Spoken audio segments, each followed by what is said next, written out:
వికారాబాద్ జిల్లాలో మధ్యాహ్నం ఒక్కసారిగా హైటెన్షన్ వాతావరణం నెలకొంది.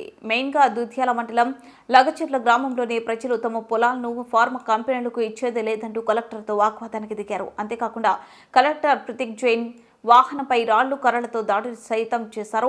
ఈ దాడి ఘటనకు సంబంధించిన అనేక వీడియోలు సోషల్ మీడియాలో వైరల్ గా మారాయి. కేవలం కొంతమంది అల్లర్ల ముక్కలు హడావిడి చేశారని, రైతులు మన వాళ్ళని ఇలా దాడులు చేశారంటూ కూడా కలెక్టర్ తోటి ఉద్యోగులతో చెప్పారు. అంతేకాకుండా ఎవరూ ఆందోళన చేయకుండా తమ విధులకి వెళ్లిపోవాలని కూడా కలెక్టర్ కోరినట్లు తెలుస్తుంది.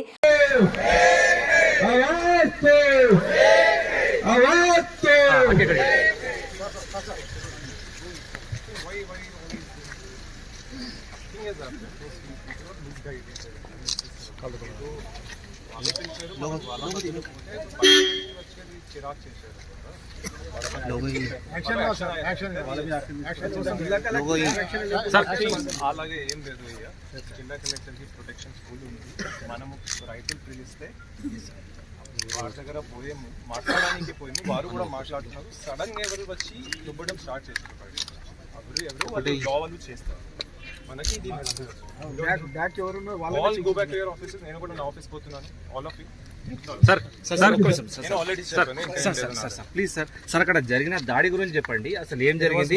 దాడి ఎట్ ఆల్ లేదు. అలాగా మనం మాట్లాడడానికి పోయాము, వాళ్ళు కూడా మాట్లాడడానికి మమ్మల్ని పిలిచి తీసుకుని పోయారు సార్. ఆ తర్వాత పోయినప్పుడు అక్కడ ఏదో some fellows were there. They started conspiring. Sir, they are all tribals. Sir, so చూసి అలాగా అవుతుంది. But they were all farmers, our farmers, our people. అలాగా దాడి వాడి వర్డ్ మీరు వాడకండి, యూజ్ చేయకండి సార్. అసలు ఏం జరిగింది సార్? అక్కడ పోలీస్ బందోబస్తు ఉంది. బందోబస్తు ఉన్న తర్వాత కార్వాయి చేస్తారు. వారు కార్వాయి